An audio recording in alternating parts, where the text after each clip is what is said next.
Hello. I'm Bud Curtis. I came up in '97 for a summer job. Steve likes to point out that summer I was Easter Bunny here at the Baranoff Hotel. I guess it was spring I came up. That was one of my first jobs here in Juneau. But yeah, I drove a bus for a tour company. And after that summer, just spending time up here, I saw the opportunities, and so I started my own business, Elastic Graphics, where just doing freelance graphics. Started doing some web design. Of course, when I was going to school, web was just basically introduced. So I've learned a lot of these skills just working with it and meeting customers' wants and needs. And so I kind of built it into something that I've been doing some really big projects on. I also do some work with the House of Representatives Majority Caucus at the state capitol. And I implemented cinema on-screen advertising with the theaters here in Juneau and Ketchikan and Sitka, and recently expanded into a couple theaters up north as well. So, like when you go see a movie, there's the trivia and the ads while you're getting your seat. The on-screen advertising. Okay, so what I'm going to talk about today is working with graphic and web professionals and what that entails. Some of you have businesses that are just starting and need websites, brochures, that kind of stuff. I'm not going to go into how to do each thing, but I'm going to talk about some of the things that to expect when working with graphic designers and web designers. So I'm going to go ahead and get started. In fact, the first thing I was going to talk about is the branding. What is branding? As you can see, since I started the business in 1998, I've been using the same logo, but branding is a lot more than just having a logo. It's using your presence and in all your advertising, whether it's your brochure, website, it all has the same theme. It's something that people can get used to, familiarized with. GCI does a great job with their branding. The brand is also, it's more than just your logo, your slogan. It's also how you conduct yourself, conduct your business. Obviously, when BP has an oil spill, that's bad for their brand. And so the better you conduct yourself, your business, it affects your brand as well. So that's kind of the concept of branding, and I'll get more into that later. This is kind of the process. What is the process like? How do I choose my graphic designer? How am I going to have people help me with my branding? Some businesses have their own marketing department, and that's all they do is they work on the brand. But if it's for someone like your bed and breakfast or your other business, and you need to hire a graphic designer, that's something to talk to them about, because it's going to be your logo, it's going to be your brochures, your business cards, everything of that scope, I guess. There are some different aspects of graphic designers that I just want to touch on. Some graphic designers are great, beautiful artists, but they might lack in the coding skills. Obviously, the coders are better in the web development, designing stuff, but they might not be great at designing your logo. So it's good to look at a graphic designer body of work. What have they done? Their sites that they made, and their graphic work. So you can kind of see, well, he does great graphics, but the site that he's built for other people are kind of basic and not what I'm looking for, or vice versa. So that's kind of the concepts of what you're looking for in a graphic designer. When you're talking to your graphic designer about building your branding package, that's when you start getting into, not to get too detailed, but You have your logos that look good in a square, lengthwise. A style sheet. Let's see. I'm trying to think of a simple way to describe these without getting too detailed. I want to get all technical, but I guess that's not for this luncheon. But a style sheet is something for a website that controls all your colors, the look and feel of the website, and that's something to go over with your graphic designer. Your color palette,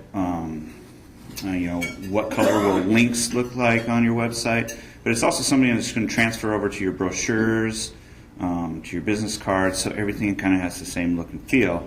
So that allows people, your customers, to familiarize themselves with your business and your brand. Also, when you're designing these logos, brochures, you want to do them in file formats that are compatible with everyone.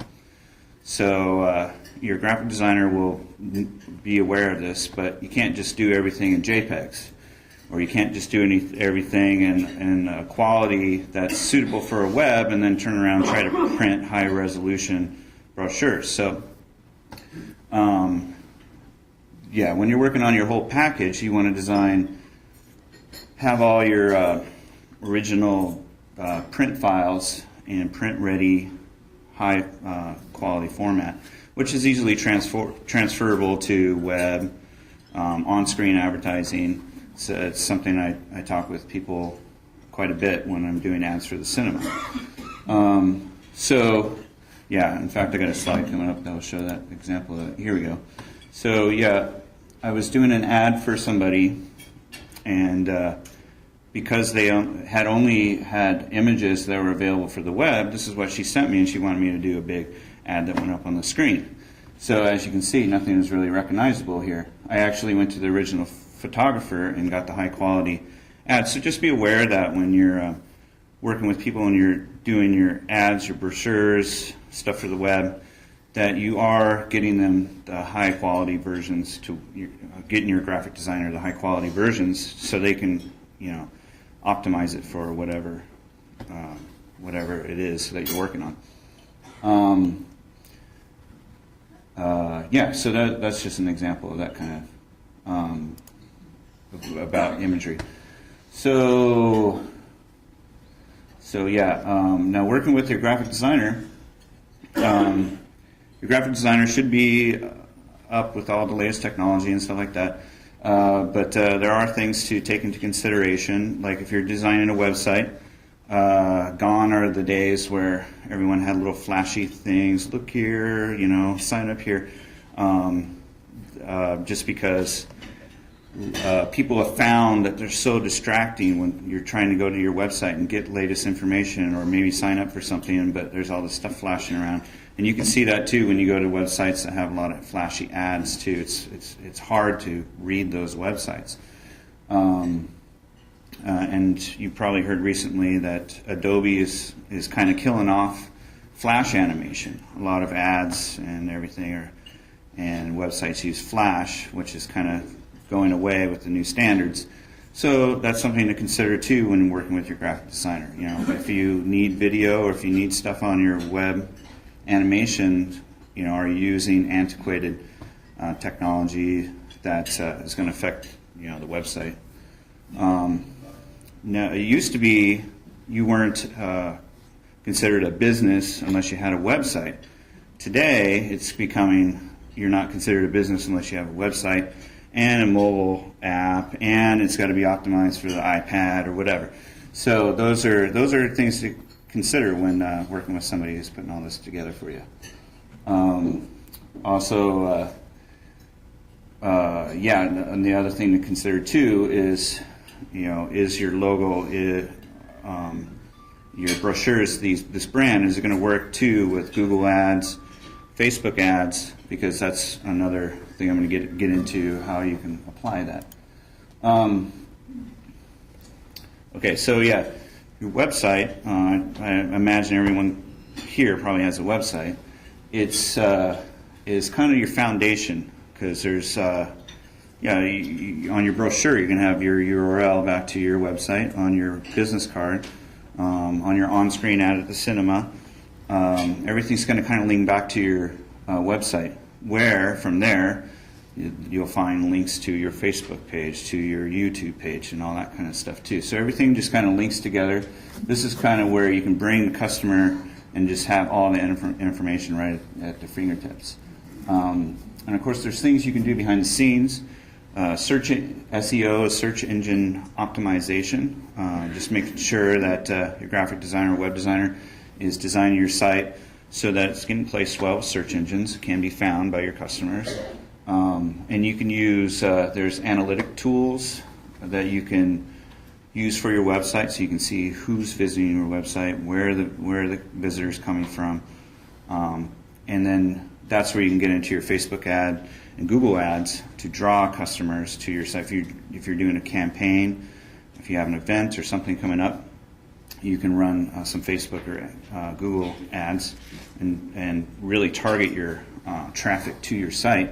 And from there, you can link them to the information that you need to get out. Okay, so designing a website can come in different forms. Your web designer can build one from scratch. It's going to take a lot longer, but you might need something that's unique and different from anything out there. Or there's templates available. There's applications like WordPress, where you can customize it, make it totally your look and feel. It's quicker, and it has a lot of built-in things already ready for you to go. So it depends on what you're looking for. Something definitely to talk to your web designer about as you're beginning this process. Okay. So now we get into some of the marketing and advertising examples that you can do online to build your presence. These are some of the ad shapes. Obviously, if you're putting together flyers, brochures, you're going to have some items that are really tall and skinny because that's your flyer or your brochure. Other items can be really wide and short, like your on-screen ad or your business card. That can just be placed right into any form of internet advertising. So Facebook has its own specific size, but Google Ads can pretty much do any, and you can place those. Well, Google does, when you sign up with Google Ads, you design your ad, and they can target, because they're so huge, they can target the specific users of those you're trying to reach. Okay, so so these are kind of designs, and I think Valerie's going to talk about how JCBB has their own marketing access as well. Okay, so let's get into, these are just some more examples. These are more on-screen advertising, but if you go back, you can see this can kind of fit into some of these standard sizes for online as well. So yeah, here's just a couple ideas of ads I've done to work with these customers and their brands. And then we kind of get into social media, and I'm just going to touch on it because this, that's a whole nother luncheon, I guess. But one of the great things about social media is you can, you create your Twitter, your Facebook page. Every time you have a new update to the site, an event, or news about your business, or a new product, or something like that, you can broadcast that out on all your different social media sites, and that with links back to your website. So that gets out, people see it, whereas they wouldn't necessarily see it before unless they did a Google search for your website, found you, and then read about it. So this is a way to kind of get word out about what's going on with your business to people who wouldn't just necessarily see it right off the bat. It's another form of marketing, just like putting an ad in the newspaper or at the theater or wherever you're marketing yourself. So yeah, we have Facebook, Twitter. Foursquare is kind of a really cool new social media site if you have an actual place of business, because people can come, if they're using Foursquare, they can come, they check in when they visit your restaurant or whatever, and then it kind of creates a game, because the more check-ins, you become the mayor of the restaurant, and you compete with your friends. But the cool thing about it is for businesses, you can set up a special online exclusive deal. If somebody checks in here, get 10% off, And you can plant those kind of things all around. Google has another thing with the Google Places. Somebody looks up on a map where your business is, you can say, oh, coupon, and you can set that up with Google with your place of business. So that's kind of cool things you can do with social media. And it gets people excited, and they think they found something cool and new, and that's not available to anyone who's not using Foursquare or Google or whatever. So those are kind of things you can play with the Google ads, and doing a Facebook campaign is Facebook's so huge now, everyone's on Facebook.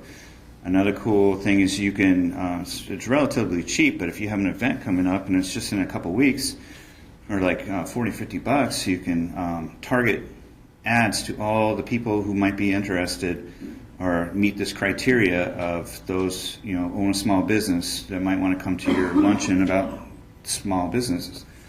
And so those people go and they check their Facebook, see how their family, or look at pictures of the kids, and off to the side, though, that targeted ad will come up because they meet the criteria. And so that's a great way to get word out, too, about things that are going on. And, of course, just to touch on-screen advertising really can hit your demographics, too, because you're in a theater.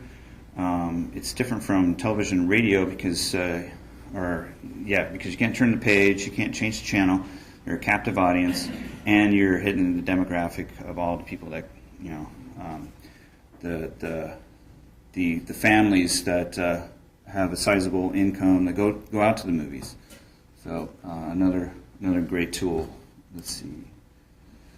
So when you're working with your graphic designer, web designer, you definitely want to take into consideration your budget. You talk about a lot of things we like to do, and there's things that we can do depending on what fits into the budget. So that's when you kind of get into evaluating what's going to be most effective, what's going to reach our demographics the best, what's the best way to go about your marketing needs. Another way to save costs is what are you capable of doing? Providing, the imagery, providing stuff already possibly done in editing software to the graphic designer, web designer to save time, and providing the tools for what they need to do their job. It's always a good idea to, back to when I was talking about the imagery, it's always a good idea to have a professional photographer come to your place of business, get some nice quality shots of the business, because those can always be used, backgrounds and brochures, in placed, or it's better than just going around with the iPhone and just shooting his stuff. But that can come in really handy, and that's stuff you can do and provide to your graphic designer or web designer. Okay. And so, I touched on this a little bit, getting into analytics, being able to process who's coming to your site, who's visiting your Facebook page. And Facebook and Google have really good tools, and they're free, and you can use them. And you can set them up where you're tracking who's visiting the site, who's new to the site. So if you're running a new campaign, you can see how many new people that brought in, or how many return business, and who's coming back, and where are they coming from. Google Analytics and Facebook's tracker have a lot of information to track that kind of stuff. And it really helps you target, too, who you're going after, specific customers and stuff like that. I feel like I was just kind of rambling and talking a bunch of technical stuff, but if people have any actual questions, I'd be glad to answer anything for you. Anything? I'll kick it off. Okay. So if somebody in here calls you, picks up the phone and said, hey, I was at your luncheon today, and I want to build a banner ad for the GDCBB site. Okay. What would you tell them to provide to you, and what sort of budget would they need to be thinking about? Because a lot of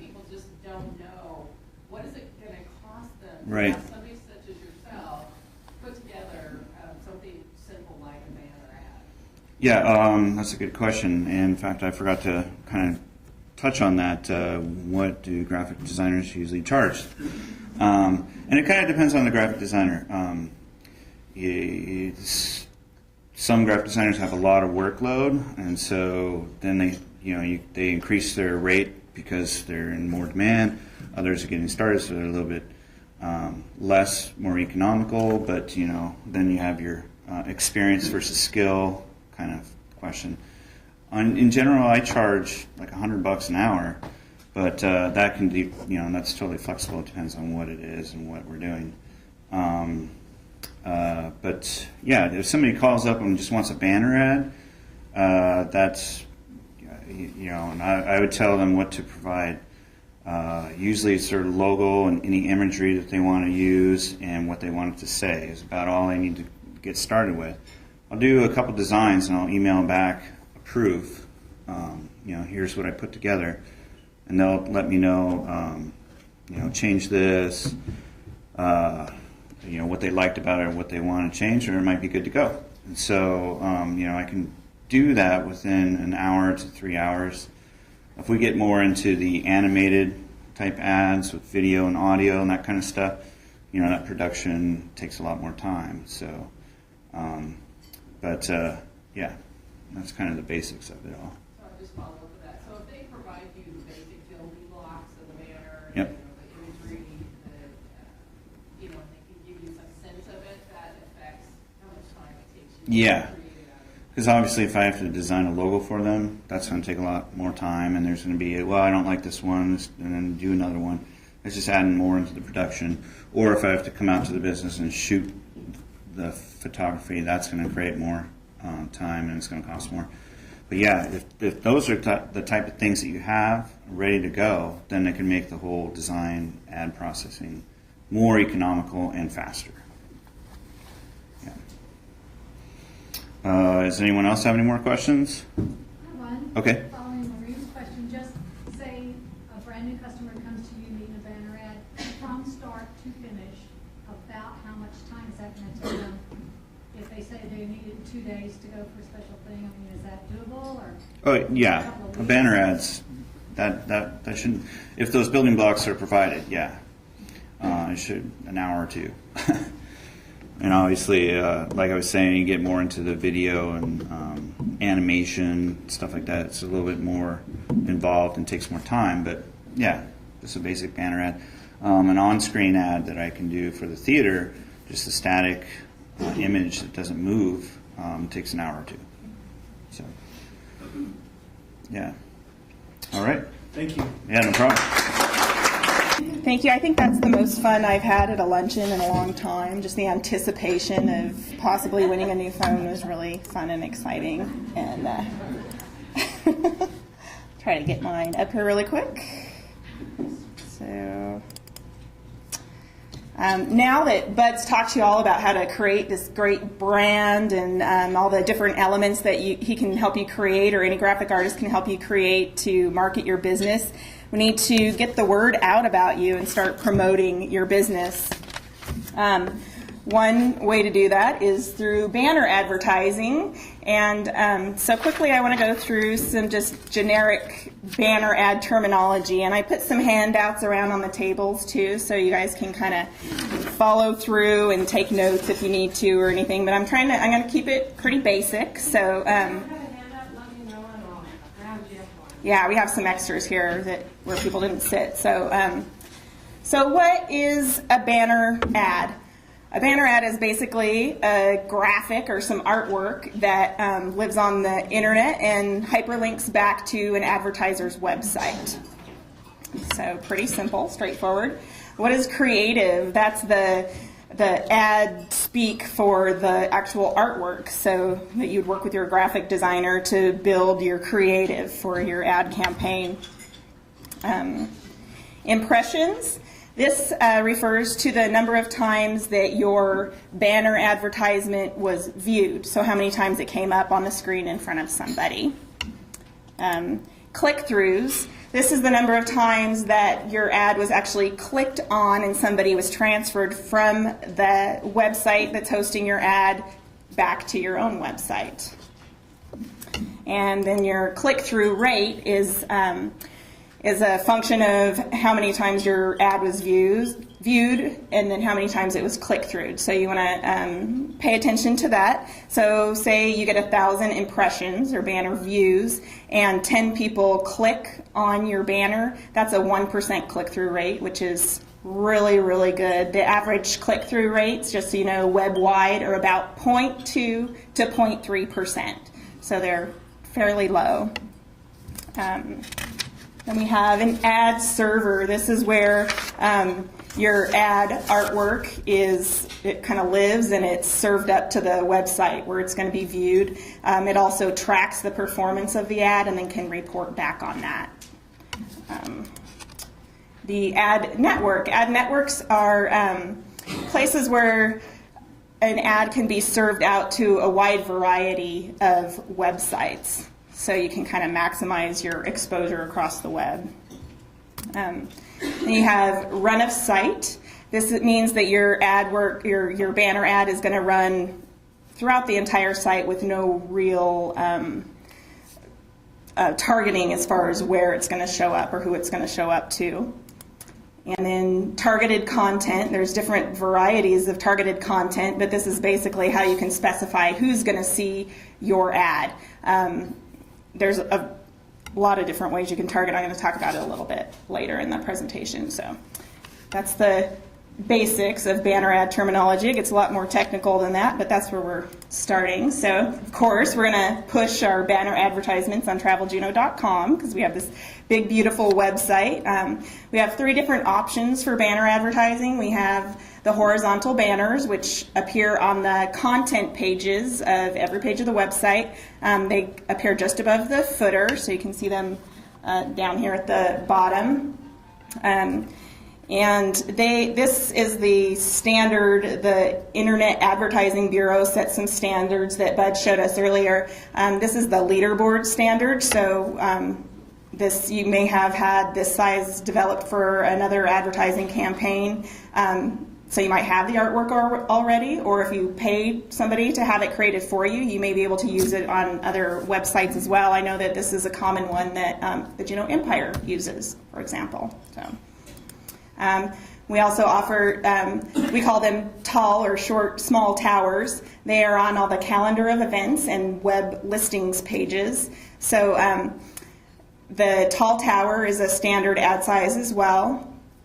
These just give you different options for placement. So if you want to kind of target a broader audience, somebody who's thinking about coming to Juneau, hasn't quite decided, you may want to stick with content pages for your advertisements. If you want to target people who are actually in the process of trip planning a little bit more, you might think about maybe doing a tower ad on those deeper pages. Once somebody has decided that they're coming and they're looking at the calendar events to see what's going on, then that's when your ad would pop up. So kind of a little bit of a variety there. Probably the best performing ads on our site right now. I have, the last 12 months of analytics on that. The tall towers probably perform the best overall, but I have some horizontal banners that blow the rest of them out of the park. So there's a lot involved in that other than placement. The creative is a huge part of how a banner ad performs.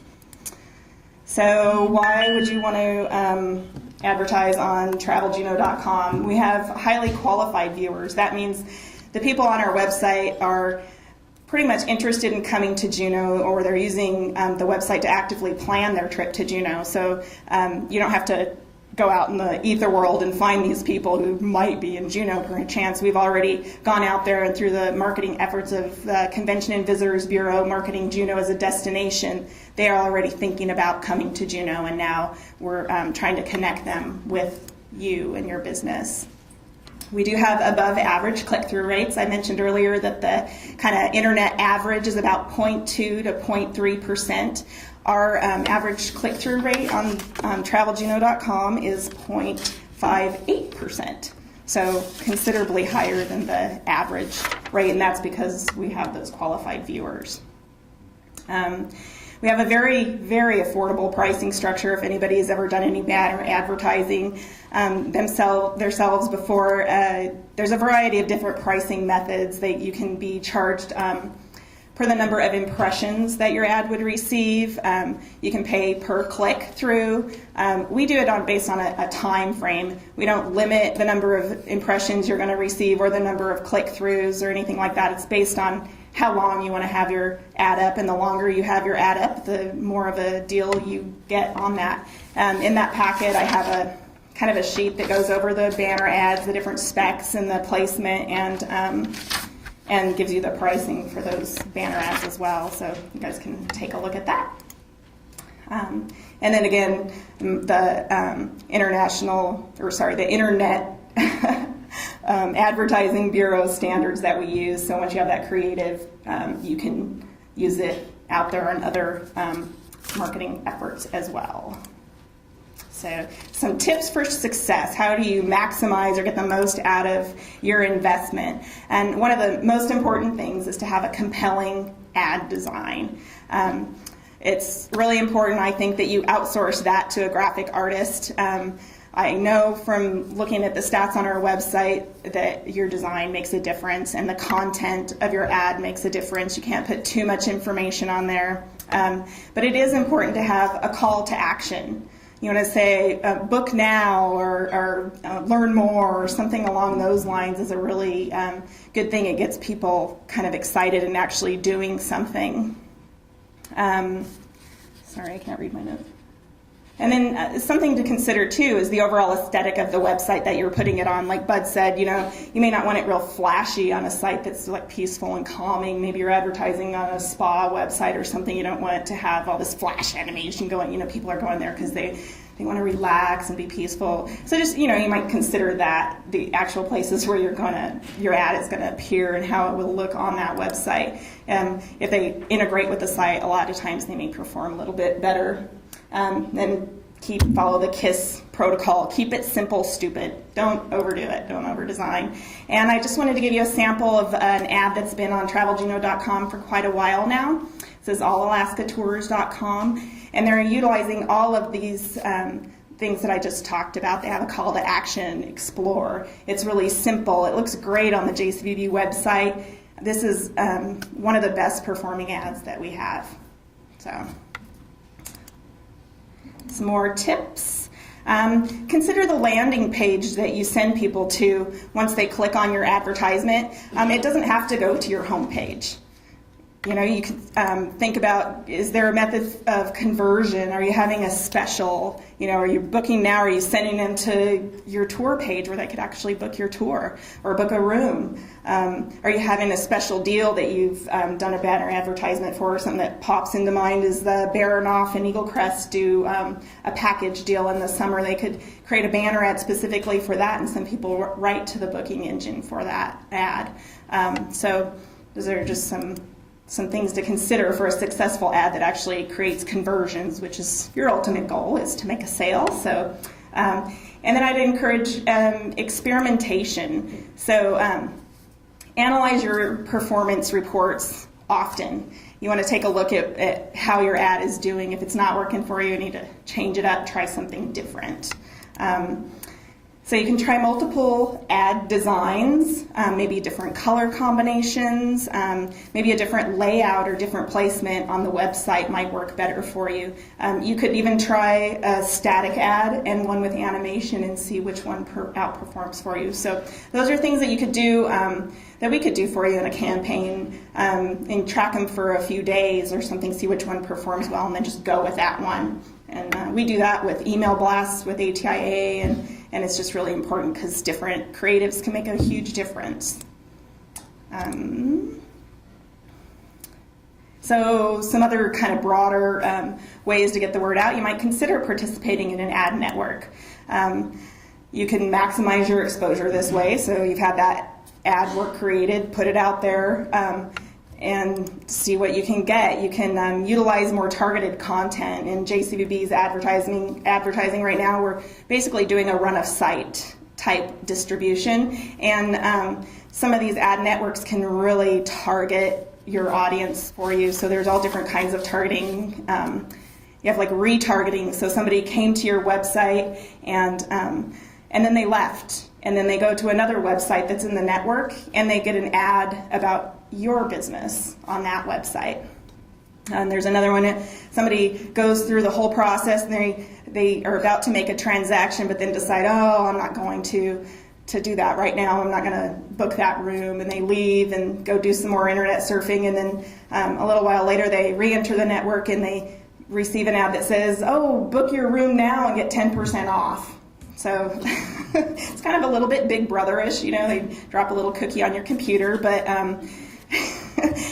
if you're getting ads that make sense to you, then it's money well spent. So I could talk all day about different targeting methods. They're all over the board. I can pay attention to your behavior on the internet and look at a variety of different sites that you visit and serve up a variety of ads based on that. So anyway, I won't bore you too much with that. If you want to talk about it, it's pretty interesting.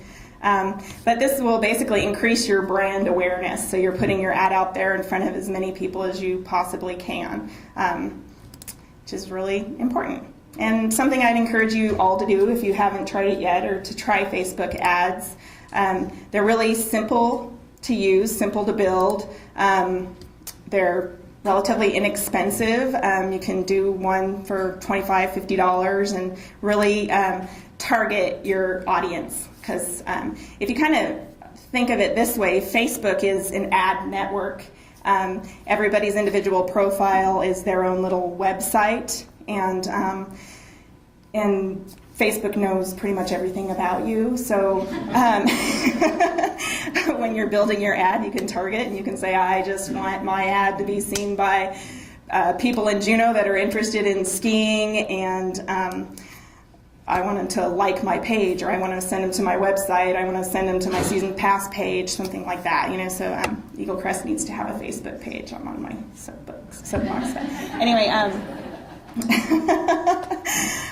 so that's pretty much it. Thank you. I would encourage you all to look seriously at banner advertising. The traffic on our website is going to jump considerably in January as people start planning their summer vacations, and right now is a great time to have those ads built, have them ready to hit the ground running in the spring and winter, January. And if you need help with that, there's Bud, and I also have in the packet on the table a list of all of our other associate members that provide graphic design services. So I hope that you all will take advantage of that. Thank you.